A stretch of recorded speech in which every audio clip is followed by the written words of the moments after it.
This is another Laplace transform, inverse Laplace transform question. This is the question the function in the frequency domain that we are asked to find the inverse Laplace transform of g of s. G of s just because it's sort of what's given in the question. I use f to sort of signify something from the formula sheet. It just sort of helps for these videos.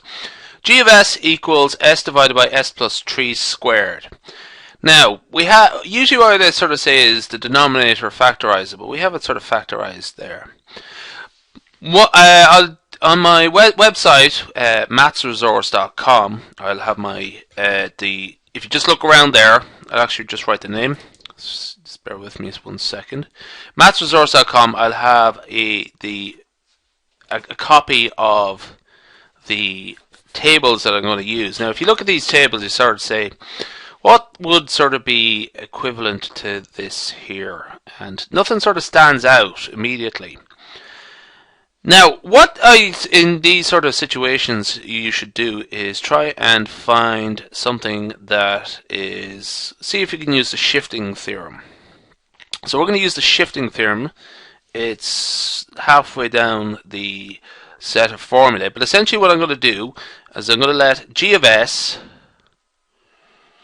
and I'm going to write it in this form here, f of s minus a, okay, and I'm going to actually let it equal to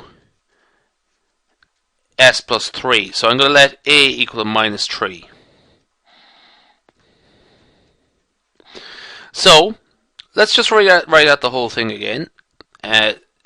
Sort of writing it as a function of s plus 3. So we have s plus 3 minus 3. That just gives us s. But if we're just sort of doing the opposite of cancelling out. We're sort of expanding it out, and we still have s plus 3 squared. So we have f of s plus 3. What we might do now is try and find f of s. So essentially that is replacing. We have s plus 3 here. Replace that with s, and likewise s here. So we have f of s would equal, therefore, s minus 3 over s squared.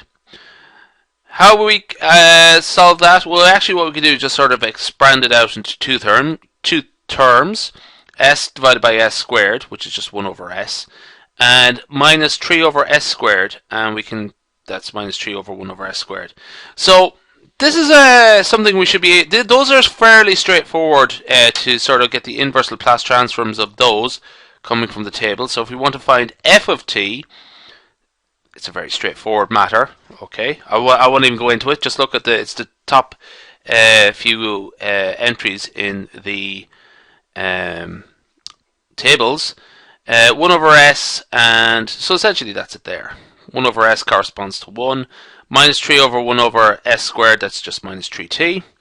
Now, why did I need f of t when the question was about g of s? Well, recall that g of s was written in this form here, f of s minus a, and therefore g of t would be the inverse Laplace transform. G of t is in the form e to the power of at times f of t. And remember, a is minus 1, or minus 3 even.